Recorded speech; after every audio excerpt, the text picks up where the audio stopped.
Una empresa que, digamos que sí hay cierta metodología a cómo se debe de agenciar lo que las empresas llaman relacionamiento público, asuntos corporativos, relaciones con gobierno. Y todo parte de un análisis de riesgos que se debe de hacer de manera muy consciente al interior de cada una de la empresa. Y es identificar dónde hay riesgo, dónde hay una alta interdependencia con los diversos stakeholders, siendo el gobierno uno muy importante y del cual estamos hablando primordialmente el día de hoy. Y es entender, decir, dónde incide mi negocio en el quehacer del gobierno, dónde puede haber esos puntos de unión, dónde va a haber puntos de fricción, dónde puedo yo contribuir con el conocimiento que tiene la empresa para lograr un mejor resultado, no solamente para la empresa, pero en un mundo idóneo para toda la comunidad y que realmente sea un cambio que impacte. ¿Qué tal? ¿Cómo están? Bienvenidas, bienvenidos a un episodio más de nuestro podcast Abordando Derecho.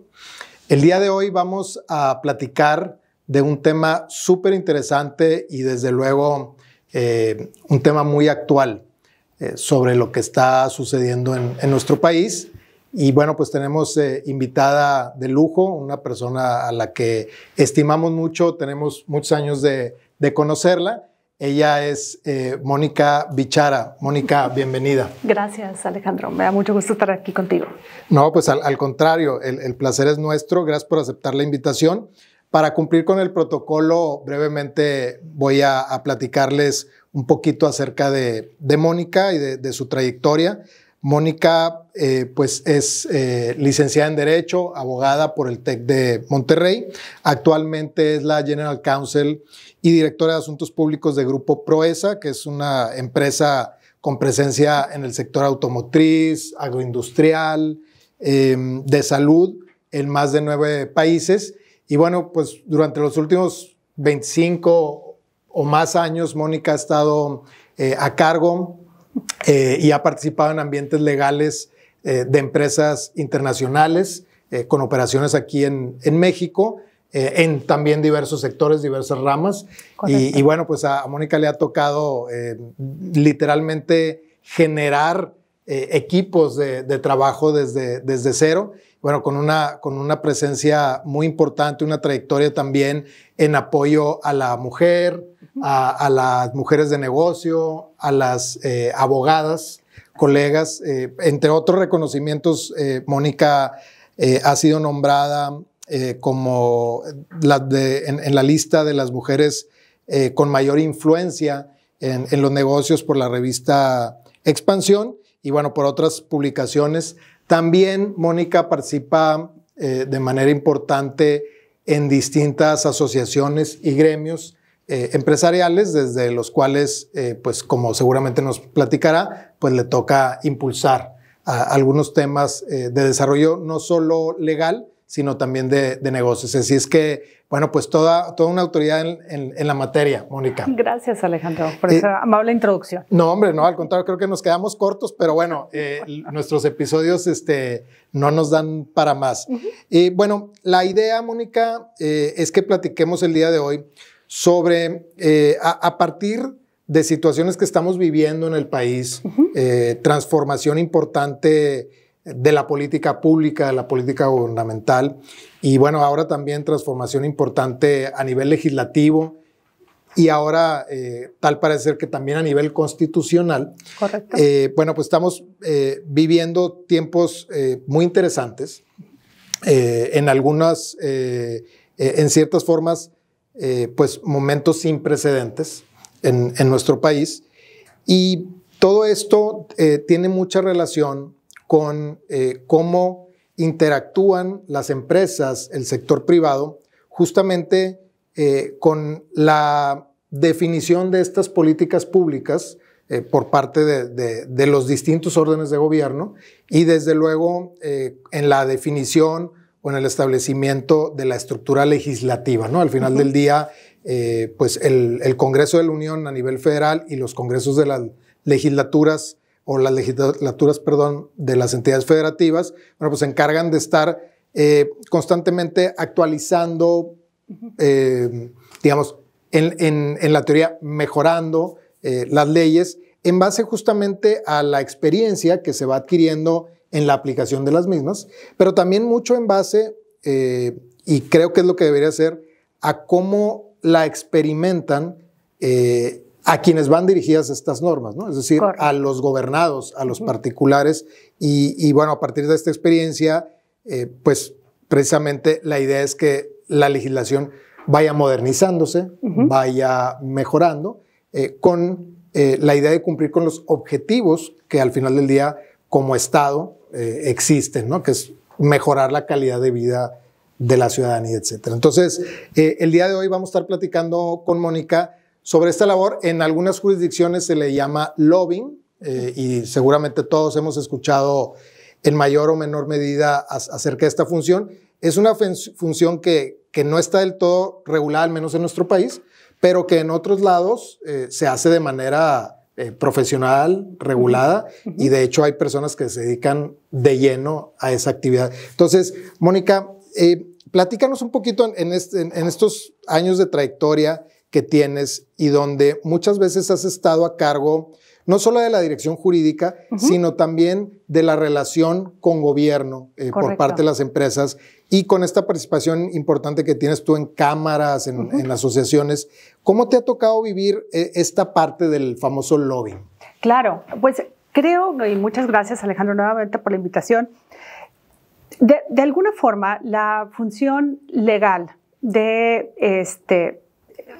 dentro de una empresa está muy enfocada a minimizar riesgos. Y como esos expertos que somos como abogados de identificar riesgos legales, esa competencia, digamos que se puede trasladar a proteger o blindar a una empresa o a tu cliente, si lo quieres ver desde el punto de vista de una firma, de una manera más holística. Ha habido un caminar en los últimos 10, 15 años a reconocer que la empresa se venía pensando que le debía explicaciones solamente a sus accionistas, y eso ha evolucionado completamente a reconocer que la empresa incide en varios tipos de, digamos, personas, para bien o para mal. Su quehacer incide en lo que llaman los americanos stakeholders, de diferentes tipos. Uno de los cuales es el accionista, otro pueden ser los empleados mismos de la organización, pueden ser las comunidades donde se desempeñan, sin duda el cliente final, pero también se reconoce que es su comunidad de proveedores, y sin duda uno de sus stakeholders es el gobierno, por cómo estamos todos interconectados. A medida que eso va creciendo, esa idea es reconocer que la empresa, para manejar bien su reputación, definitivamente tiene que estar siempre en cumplimiento, tiene que estar actuando éticamente, tiene que estar en cumplimiento de la ley, pero se reconoce que también va más allá su quehacer o su visión o cómo es visto, y debe de estar cuidando varios frentes al mismo tiempo. Y empieza a haber mucha más interdependencia con el equipo legal ante este nivel de cambio que estamos experimentando en el país desde hace muchos años, y que va a seguir, porque así es como lo estamos emprendiendo, es cómo podemos ser más efectivos en mitigar ciertos riesgos donde, digamos, quedarnos con los brazos cruzados a que el cambio nos alcance pudiera no ser lo idóneo. Y existen muchas técnicas de cómo podemos ir planeando una estrategia de relacionamiento con actores del gobierno y cómo podemos llegar a incidir de una manera positiva en cambios que protejan a nuestras empresas, pero sin descuidar todos los stakeholders que una empresa tiene. Entonces, efectivamente, hay ciertas cosas que se pueden hacer, ciertas cosas que van a incidir y van a decir, bueno, pues a lo mejor nos conviene más por negocios a tratar de buscar este cambio, pero es cómo va a ser ese cambio visto por los demás stakeholders. Entonces, es un constante equilibrar diferentes pelotas que uno tiene en el aire para que de manera holística estemos buscando blindar la reputación y blindar a la empresa contra riesgos lo más que se pueda. Sí, correcto. Efectivamente, siguiendo esta tendencia a la que hace referencia, yo sí me he percatado que en años recientes, al menos el sector privado, y hablando de empresas, no tanto de personas, sí ha como asumido un rol más activo en buscar cambios, en buscar mejoras, que no son solamente en su beneficio, ¿no? Porque, bueno, pues también es válido hacer la lucha y buscar que una política gubernamental o que una normatividad que se va a emitir pues nos favorezca de cierta forma en nuestro negocio. Es completamente válido.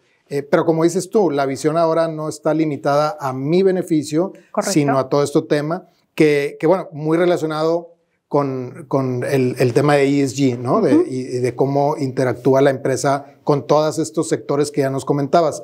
Yo sí he visto este rol más activo y he visto que se está realizando tanto a nivel individual de las empresas, pero también a nivel, digamos, gremial, a través de asociaciones, de cámaras. En esta parte, ¿qué nos puedes platicar?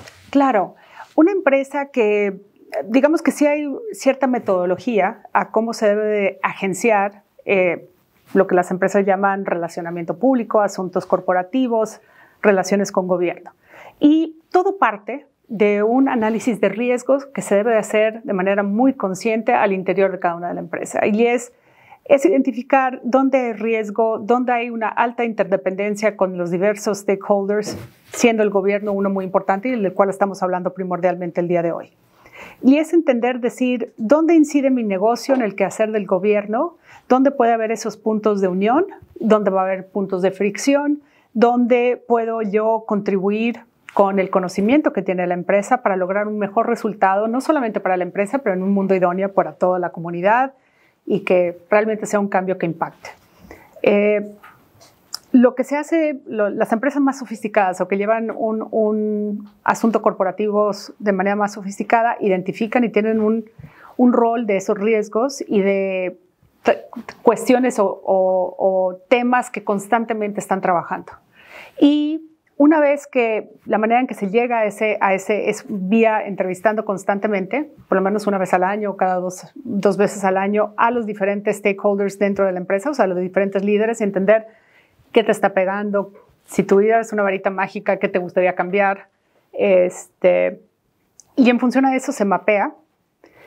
Luego el equipo de asuntos corporativos hace un relacionamiento de esos temas estratégicos para la empresa, cuáles son las autoridades de gobierno que inciden en esos puntos.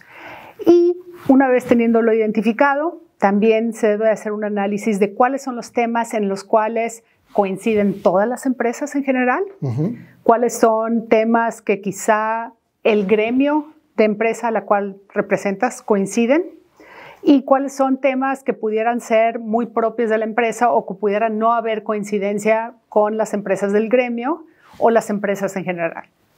Y en función a eso se debe diseñar una estrategia de relacionamiento con cada uno de los diferentes actores de gobierno. Habrá batallas que hace mucho más sentido ir en masa a través de unas cámaras, porque la unión hace la fuerza.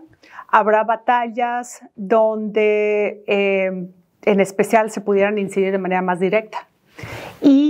O habrá batallas que vale la pena echar toda la carne al asador, como decimos aquí en el norte, y decir, lo empujo por todas, a ver cuál pega, o en cuál logro llegar a donde tengo que llegar. Entonces, aunque parece que tiene un cierto arte, pero realmente también hay ciencia detrás de lo que se puede hacer un lobbying efectivo, correcto, con ética, y buscando siempre incidir de una manera positiva para tu cliente, que es la empresa, pero sin descuidar el rol que creo que tenemos todos abogados de cuidar un bien común, porque al final del día nadie puede progresar sustancialmente más que otros sin causar un daño. Mónica, esto es bien interesante y como decíamos, no está per se regulado en nuestro país, tampoco está prohibido, o sea, es una actividad perfectamente válida, pero creo que hay pues un área gris, un área donde todavía tenemos mucho que aprender en cómo llevar esto a cabo. Claro. Porque, por ejemplo, si hablamos del tema legislativo en particular, a nivel federal tenemos diputados, senadores que pues representan a sectores o a zonas geográficas del país y que en la teoría constitucional se deben a esos votantes, ¿no? Que los pusieron ahí, son sus representantes y son quienes en principio deberían de tener este primer contacto con la gente en general, incluyendo también a las empresas, correcto, a todas las asociaciones, para escuchar de viva voz cómo lo están percibiendo, qué hay en el mercado, en la gente, qué es lo que se está buscando, cómo está afectando tal o cual normatividad, de manera tal que se pueda cambiar o mejorar, ¿no? Entonces, tendría que haber este primer contacto y estos representantes son los que luego ya, a través del proceso legislativo profesional que se busca, bueno, pues a través de las comisiones empiezan a trabajar para llegar a un producto o a un resultado específico, ¿no? Ahora, cuando, por ejemplo, a través de una asociación o sin estar formalmente en una asociación, pero hay puntos en común entre varias empresas y deciden empujar un tema. Correcto. En tu experiencia, lo que te ha tocado ver es, ¿lo puedes empujar directamente con los legisladores o hay trabas para llegar con los legisladores? ¿Hay disponibilidad? ¿Cómo se vive esto? Que yo sé que en otras jurisdicciones es algo, es parte de la chamba, correcto, de los legisladores, reunirse con las cámaras y con las asociaciones y con las personas. Aquí en México, ¿cómo han vivido esto? Definitivamente, muchas de las empresas grandes, o si no es que casi todas en México, están sujetas también bueno, para empezar, hay una ley anticorrupción fuerte en México, muy puntual de qué se puede y qué no se puede hacer en cuanto a dar dinero, apoyo económico, apoyo en campañas, que básicamente es nulo, cero. Agrégale leyes internacionales, si tu empresa cotiza en alguna bolsa extranjera o es una empresa subsidiaria de una empresa extranjera, está sujeta también a leyes internacionales, europeas, de Estados Unidos, en temas de corrupción. Entonces, la pregunta es, ¿cómo puedes llevar a cabo o se puede incidir de una manera correcta, sin violar estas leyes? Digamos que la mayoría de las empresas entienden que estas leyes van muy en serio y que no se pueden violar. Entonces, la respuesta es sí, sí se puede. La respuesta es, efectivamente, nuestros representantes legislativos sí están abiertos a reunirse, lo tienen que hacer, o sea, de cierta forma, para dar esa imagen de escucha, de democratización, de buscar impulsar las preocupaciones e intereses de las personas que los votaron.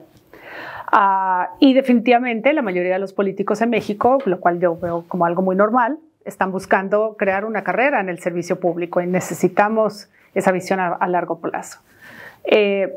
Entonces, efectivamente, para un senador, un diputado, es extremadamente eficiente ser convocado por una cámara industrial y estar teniendo esos lazos para poder tocar mucha gente al mismo tiempo.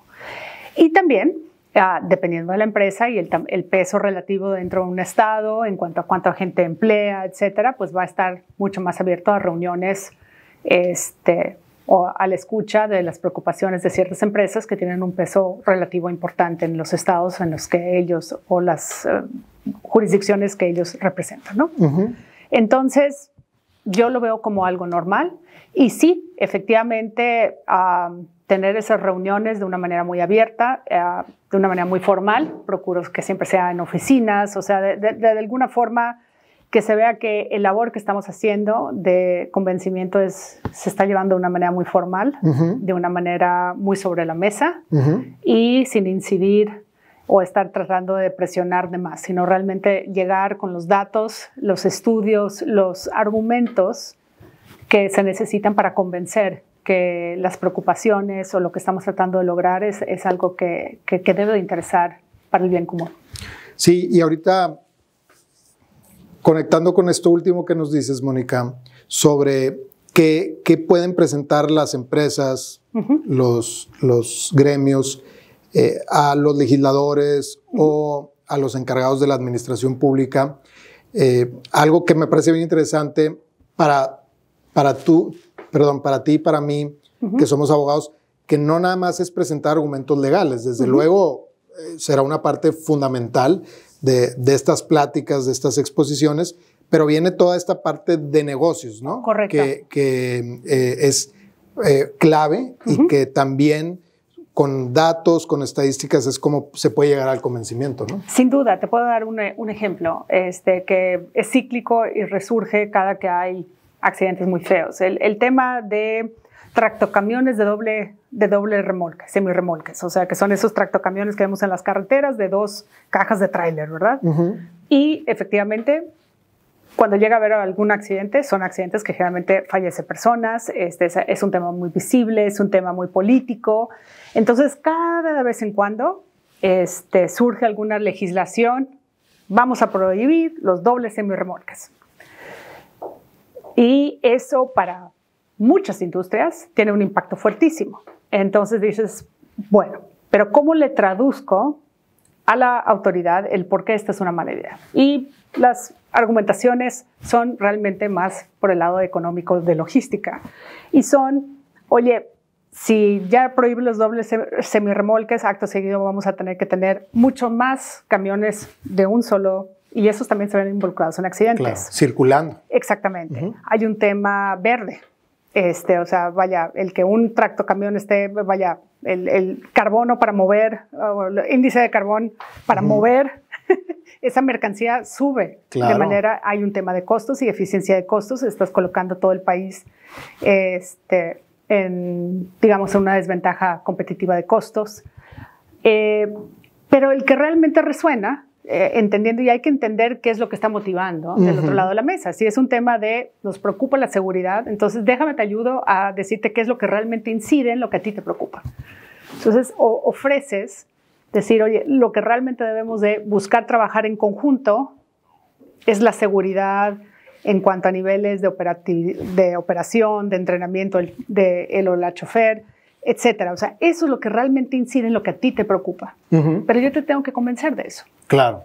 Y poner sobre la mesa esas soluciones, ¿no? Como lo planteas tú. Exactamente. Y con datos muy duros, de estudios muy serios que se hayan hecho y no decir, oye, Entonces, ese es un ejemplo de algo que generalmente se ataca de manera gremial. O sea, toda la industria le pega el tema. A lo mejor unas empresas son más sensibles que otras, pero ese pudiera ser un ejemplo muy claro. Sí, buenísimo. Y por ejemplo, nunca se baja de la agenda de las empresas porque, otra vez, o sea, cuando existe el accidente, y no lo quiero minimizar, son terribles, y es, bueno, ¿qué podemos hacer para que sean cada vez menos? Claro. Ese impacto negativo del quehacer de la empresa. Sí, y que, por ejemplo, eso puede influir hasta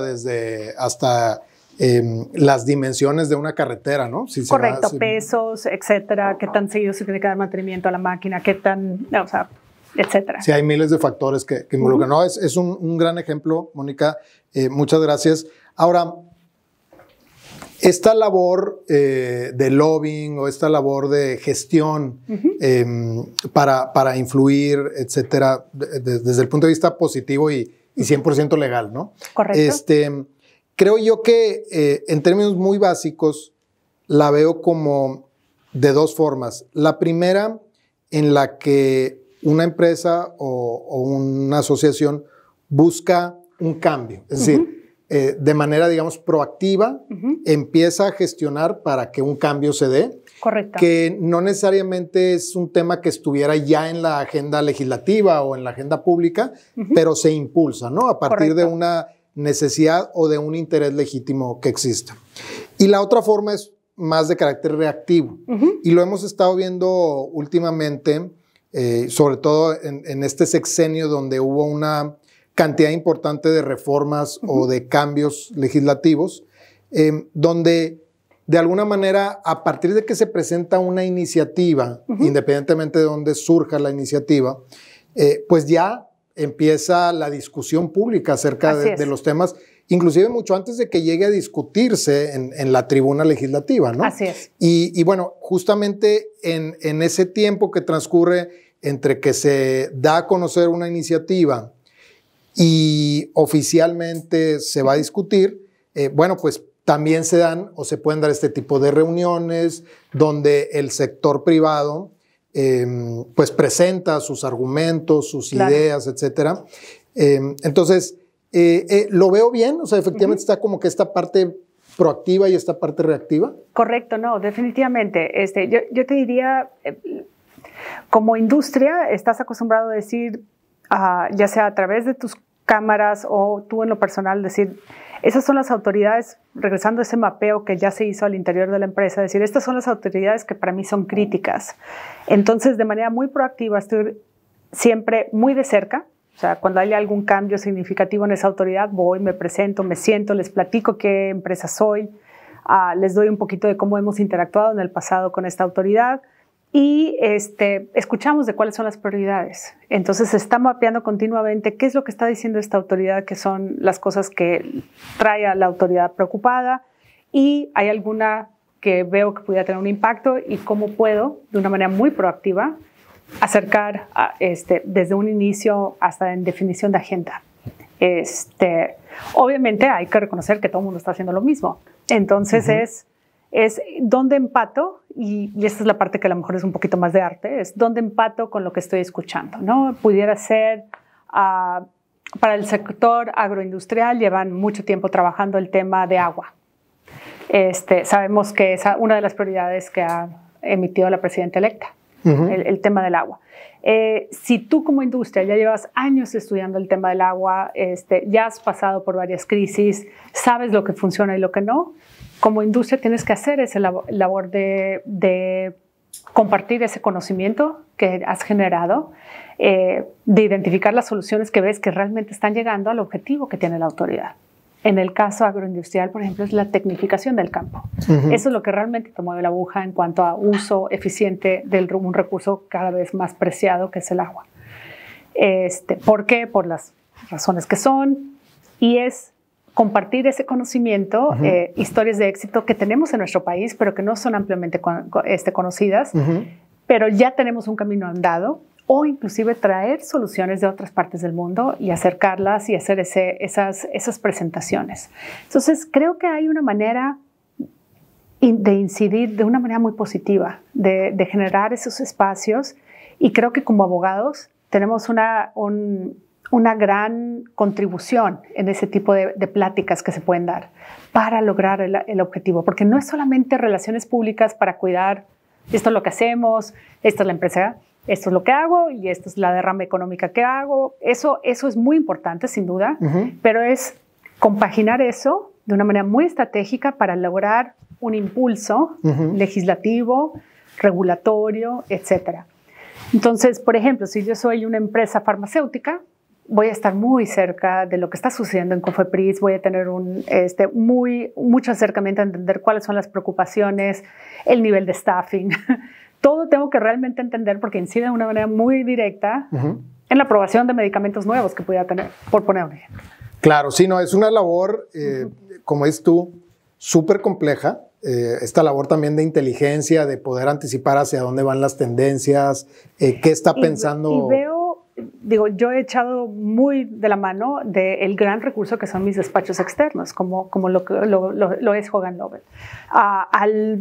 El abogado de firma también tiene un rol muy importante. ¿Por qué? Porque el nivel de profundidad y conocimiento técnico de un cierto tema regulatorio o del derecho, y el estar representando a un gran abanico de clientes implica que ustedes naturalmente tienen estas relaciones construidas.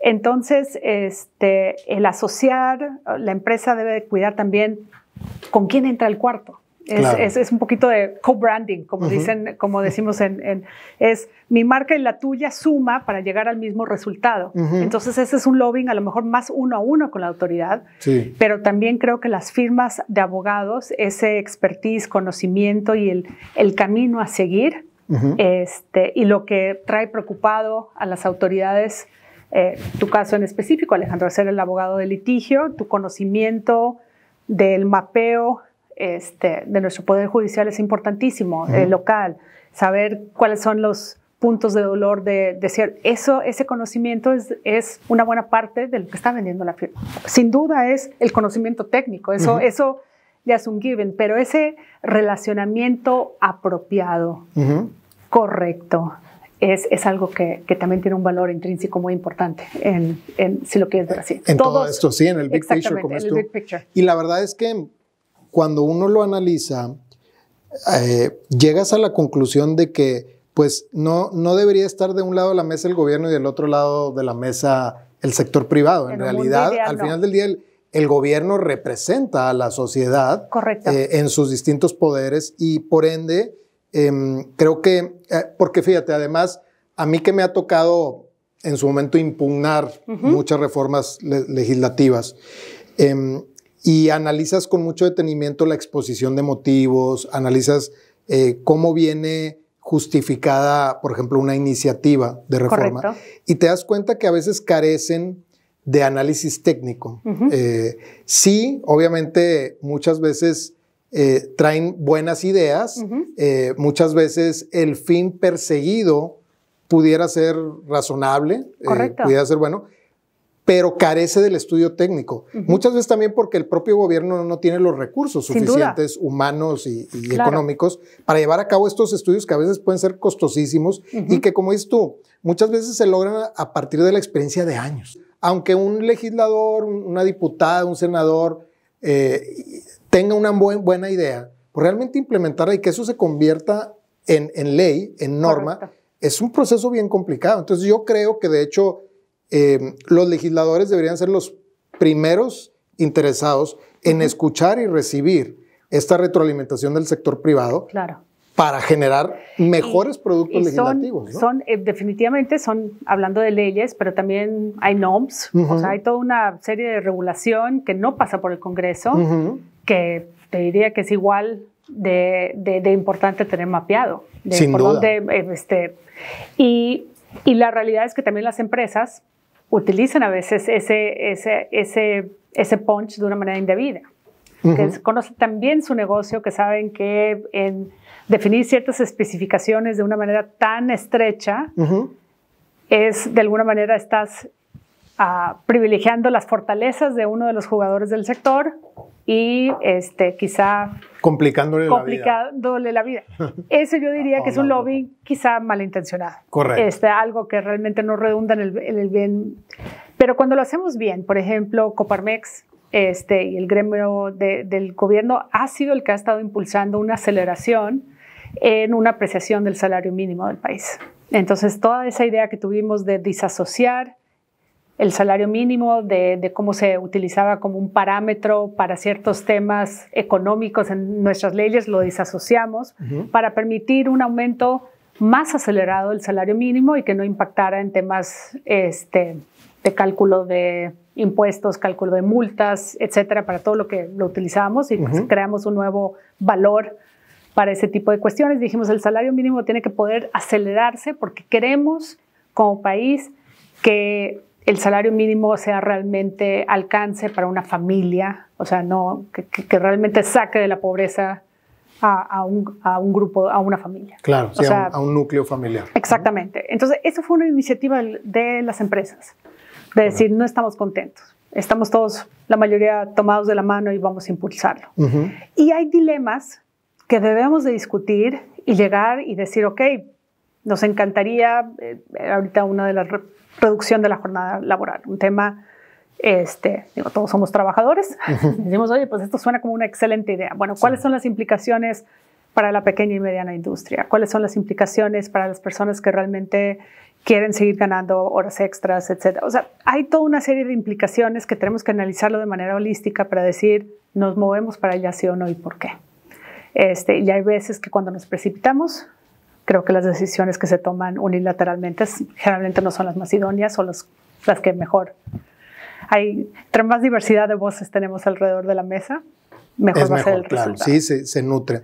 Oye, Mónica, pues muchas gracias, ha estado súper interesante y bueno, a partir de escucharte me he quedado pensando en muchos temas.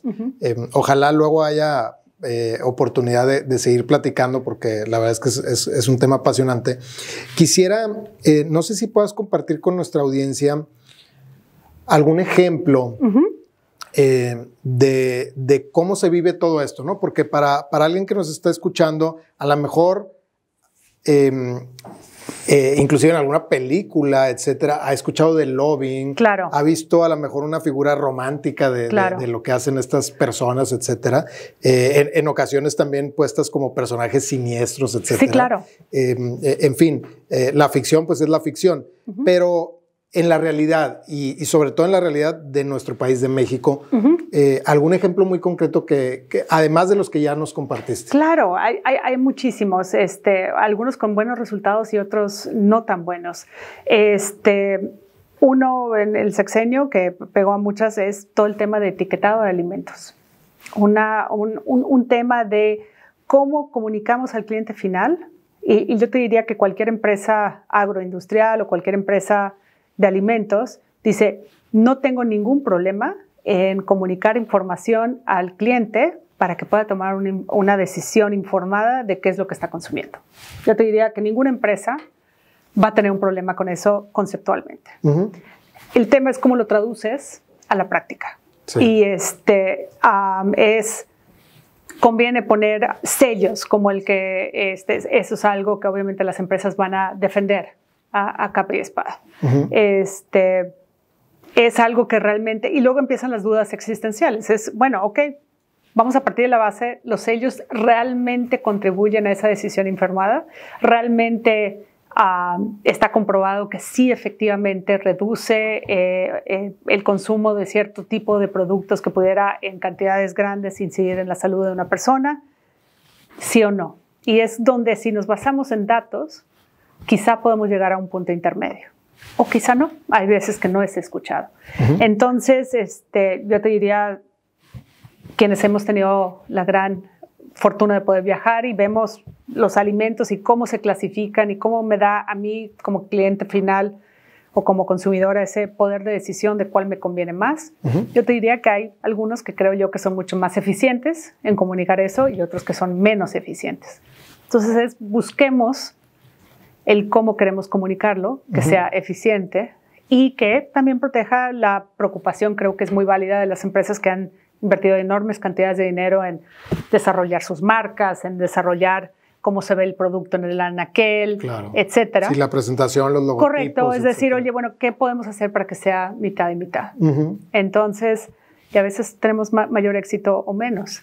El ejemplo de los dobles semirremolques creo que es muy bueno. Sí. El tema, hay muchos temas que han incidido, que son temas muy públicos, de cómo las empresas, creo que todo el debate que ahorita está en cuanto a plataformas de Uber, etcétera, y cómo, digamos, creo que son dilemas muy interesantes. Efectivamente es un gig economy, permite a la gente generar un ingreso, hay gente que se dedica full time o de tiempo completo a este tipo de trabajo, pero ¿qué pasa cuando algo sale mal? Cuando hay un accidente, ¿quién debe de ser responsable? ¿Se le debe algo o no? Pues creo que estas pláticas son muy interesantes, son dilemas que como sociedad debemos de estarnos preguntando porque cada vez hay más, y creo que hay argumentos muy válidos, muy racionales de ambos lados. De ambos lados. En cuanto a la eficientización de la movilidad y del transporte, la protección de ciertos grupos tradicionales de interés, y que han invertido en ser un taxista, etc. Entonces creo que esos dilemas se pueden ir platicando y llegando a consensos. Oye, y ahorita en tiempos recientes, y de hecho que ahorita lo estamos viviendo, pues la opinión pública ahorita está inmersa en la famosa reforma judicial. Correcto. ¿No? Que se planteó desde el Ejecutivo y que, bueno, ya se está discutiendo a nivel del Congreso. Y creo que estamos en esas situaciones donde, bueno, se anunció, se le dio mucha publicidad y eso activó a distintos sectores, ¿no? En este caso, hablando de gremios, bueno, al gremio de abogadas, de abogados, activó a través de las barras, a través de las asociaciones. Y creo yo que además, en este caso en particular, de manera también muy interesante, pues se han sumado actores inclusive extranjeros, ¿no? Sin entrar ahorita al debate de que si es injerencista o no es injerencista esa situación, la realidad es que hay actores fuera de México que también ya han expresado ciertas reservas, ciertas preocupaciones, etcétera, cómo está planteada la iniciativa. Y bueno, pues es justamente un proceso, ¿no? Donde ahorita inclusive el Poder Judicial ya llegó a un paro, hay un paro a nivel del Poder Judicial de la Federación e inclusive ya hay algunos poderes judiciales locales que se están sumando a este paro, ¿no? Buscando, al final del día, influenciar, que se escuchen las voces. Hubo jornadas de diálogos y está por verse si esos diálogos y lo que se planteó ahí efectivamente se va a recoger en lo que se va a discutir legislativamente.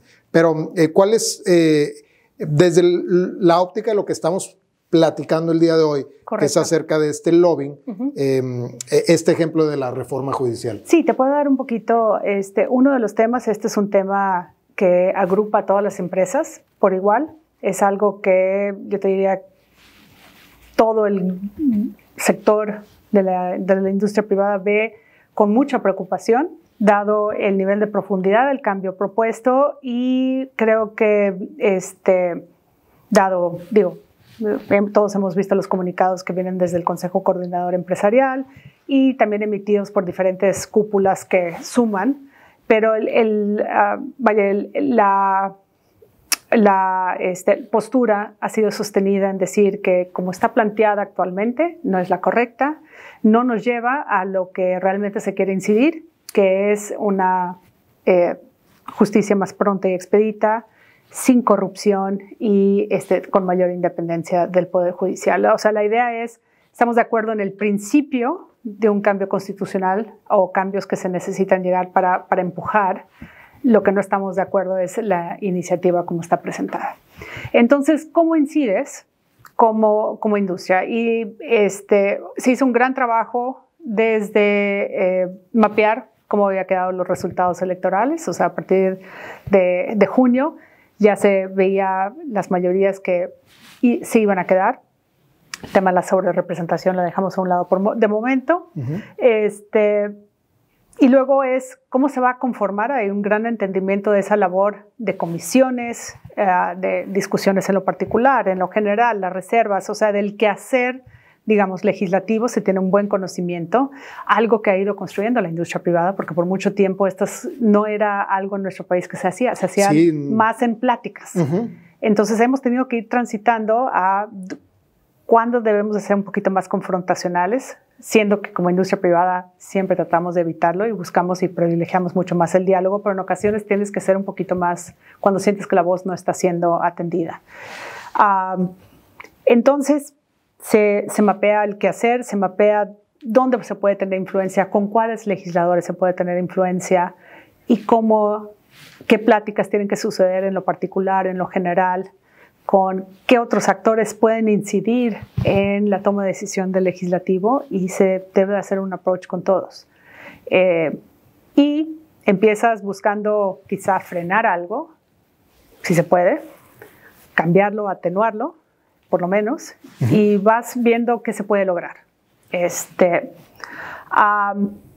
Y también la realidad es que el sector empresarial, y digo, esto no es un secreto, lo conoce bien el gobierno, tiene lazos internacionales, las mismas organizaciones de abogados, etcétera, también tenemos nuestras corresponsalías. Joven Lobel trabaja con firmas a nivel internacional, conoce esos, y echamos mano, ¿no? Si el argumento para esta reforma es, se votan jueces en Estados Unidos, ¿cómo es que Estados Unidos nos está diciendo que esto no va a funcionar aquí?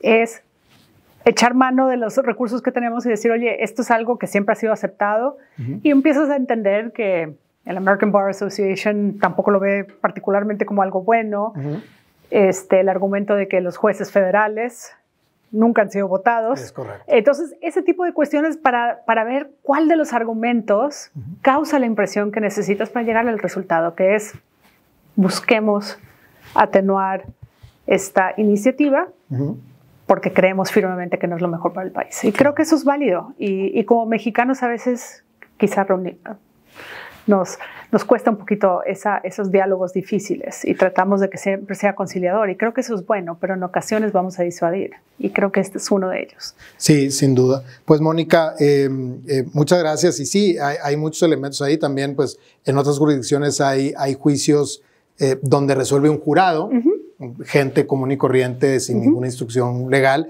Eso es bueno, eso es malo. Bueno, pues justamente se trata de de, a partir de la experiencia, pues encontrar las mejores fórmulas, ¿no? Pero lo que estamos viendo realmente es el resultado del lobbying. O sea, todas esas voces extranjeras que estamos utilizando es, que no nos quede duda, es el lobbying de intereses económicos basados en Estados Unidos y en Canadá, que a su vez tienen su propia musculatura y están accionando. Y por eso vemos a ciertos senadores, diputados de países de Estados Unidos y Canadá, que son nuestros principales socios estratégicos, pronunciándose, porque ellos ya están recibiendo la presión de estas grandes inversiones que le han apostado a México. Sí, sin duda. Y es como esto, es toda esta estructura. Correcto. Que al final del día es el lobbying, ¿no? Así es. ¿Y por qué el Wall Street Journal lleva 3 editoriales sobre este tema escritos por el Consejo Editorial del Wall Street Journal? Porque es un tema que incide en los lectores del Wall Street Journal. Entonces vamos viendo cómo ese trabajo realmente obedece a un trabajo que se hace de manera muy abierta.